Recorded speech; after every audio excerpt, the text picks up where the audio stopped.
ये कह सकता हूँ कि बलिया में आज जो इस गंगा सभागार में जो मुशायरा और कवि सम्मेलन हुआ है, इसने बलिया का जो साहित्य प्रेम है और जितने काव्य प्रेमी लोग बलिया में हैं और जितनी इज्जत करते हैं लोग कवियों और शायरों की, उसका एक नमूना मॉडल आज पेश हुआ है।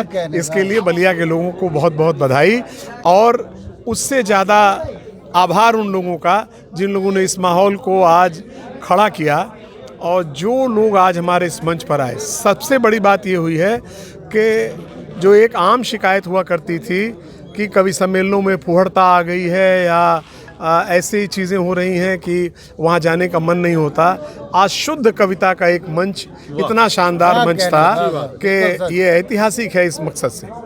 और जो लोग आए, मैं व्यक्तिगत रूप से सबका आभार व्यक्त करता हूँ। जो लोग भी आज इस मंच पर आए हैं, नीलोत्पल भी हैं और हमारे नदीम भाई भी हैं, आज़म शाकिरी भी हैं, डॉक्टर साहब हैं, लेकिन इन सब लोगों को आज यहाँ इकट्ठा करने में सबसे बड़ा योगदान डॉक्टर सरिता शर्मा जी का है।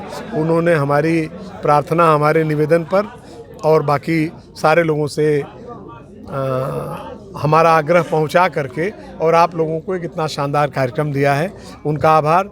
उदय प्रताप जी अपने स्वास्थ्य की इस प्रतिकूल परिस्थितियों में भी जिस तरह से आए हैं, उनका बहुत बहुत आभार। माननीय राम गोविंद चौधरी साहब शुरुआत से लेकर, बल्कि शुरुआत होने से 1 घंटा पहले से आकर के और आखिर तक जैसे उपस्थित रहे और हम सब लोगों का हौसला बढ़ाया है, इसलिए उनका भी बहुत बहुत आभार।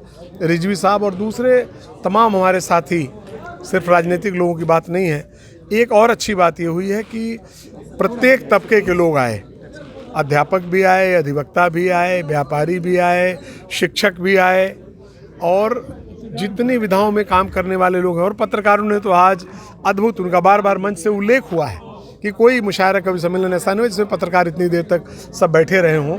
आप सब लोगों ने मिल करके हमारी भी हिम्मत बढ़ाई है, प्रतिष्ठा भी बढ़ाई है और बलिया के आबरू को ऊंचा किया है। आप सबका बहुत बहुत आभार। लगा कि दुनिया में शायद बलिया जैसी सुनने वालों की धरती और कहीं और नहीं है। एक बात और कहूँगी कि पूरे देश में कहीं घूमते, विदेशों में भी घूमते लोग मिलते हैं, भारतवंशी, भारत के लोग, लेकिन जब बलिया के लोग मिलते हैं तो उनकी जो उनका ज़हीन एक जो इंटेलेक्ट होता है वो अलग समझ में, चाहे वो आदमी बिल्कुल ठेला लगा रहा हो, लेकिन उसकी अपनी एक राजनीतिक चेतना, साहित्य के प्रति, अपनी संस्कृति के प्रति और अपने इतिहास के प्रति भी जो दिखाई देती है, वो मुझे चमत्कृत करती है। मैं अलग पहचानती हूँ ऐसे लोगों को। तो मेरे मन में बहुत दिनों से ये पीड़ा थी कि मैं आती रही हूँ लगातार, मुझे खूब अवसर मिले हैं।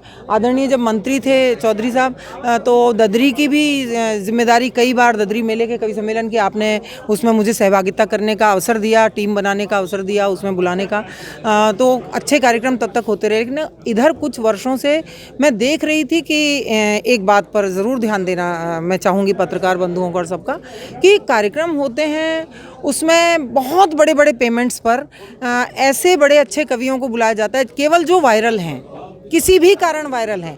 और वायरल तो आजकल कपड़े उतार कर, माफ़ कीजिएगा, नाच करने वाले भी वायरल हो जाते हैं, ठीक है ना।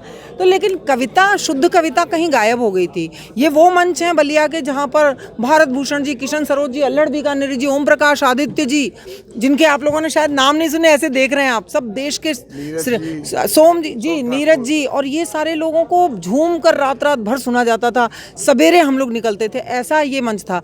तो आज उसकी वानगी मुझे फिर से देखने को मिली, इसलिए मैं बहुत आह्लादित हूँ। और मेरे 4 पंक्तियां वैसे ही याद आ गई शुरुआती दौर की, कि सच्चाई की डगर पर पाँव में छाले मिले हमको, सच्चाई की डगर पर पाँव में छाले मिले हमको, सभी नज़रों में केवल स्वार्थ के जाले मिले हमको। और बलिया के लोगों के नाम कह रही हूँ कि सभी नज़रों में केवल स्वार्थ के जाले मिले हमको। ज़माने भर में अब दिल की जगह पत्थर ही पत्थर हैं, यहाँ आकर मगर पत्थर भी दिल वाले मिले हमको। तो आप लोगों की स्नेह को सलाम करती हूँ। जो हम लोग सुनते हैं ना कि हिंदुस्तान में गंगा जमुनी संस्कृति, ये धीरे धीरे हमारी पीढ़ी के लिए एक लोकोक्ति मात्र भर हो गया था, एक जुमला मात्र भर हो गया था। लेकिन इस सभागार में जिस तरह से सुना गया, यहाँ गंगा और यमुना का पानी जिस तरह से छलका है, कि बलिया को इस बात के लिए साधुवाद कि उसने ये बताया हमारी पीढ़ी को कि ये भारत कि हिंदुस्तान की नसों में कैसे गंगा और जमुना का पानी बहता है और ये हमारी संस्कृति, हमारी विरासत है। तो बलिया ने जिस तरह से कविता को सुना है, ये विद्रोह की धरती है, उतनी ही साहित्य की और विद्या की भी धरती है। बलिया बहुत दिनों के बाद आना हुआ। ददरी मेले का बार बार जिक्र हुआ कि जिस तरह से उस कार्यक्रम की जो गरिमा है और उसमें श्रोताओं की कमी और उन सब चीज़ों का जिक्र हुआ, लेकिन इस बार जो ये इस सभागार में जो कार्यक्रम हुआ, जो कवि सम्मेलन मुशायरा हुआ, इसने वाकई एक ऐसा कीर्तिमान बनाया है कि हमारे जो पुराने सारी शिकायतें थीं, उन सारी शिकायतों को आज बलिया ने पूरी तरह से जो है वो मोहब्बतों के साथ हमें वापस किया है। हम इसके लिए पूरे बलिया का और बलिया के एक एक श्रोता का जो यहाँ इस सभागार में थे या जिन तक इस कार्यक्रम की रिकॉर्डिंग पहुँचेगी, उनको भी मैं इसके लिए मुबारकबाद देना चाहता हूँ। 1.5 साल में आधा दर्जन बार बलिया आ चुका हूँ, लेकिन आज के बाद मैं पिछले सभी कार्यक्रम भूल जाऊंगा और ये कार्यक्रम मुझे हमेशा याद रहेगा। श्रोताओं को कितना याद रहा ये बहुत महत्वपूर्ण नहीं है। हम लोग रोज़ कार्यक्रम करते हैं और रोज़ जो है हमारी स्मृति से चीज़ें निकल जाती है। हमें ये कार्यक्रम कितना याद रहेगा ये बहुत महत्वपूर्ण है।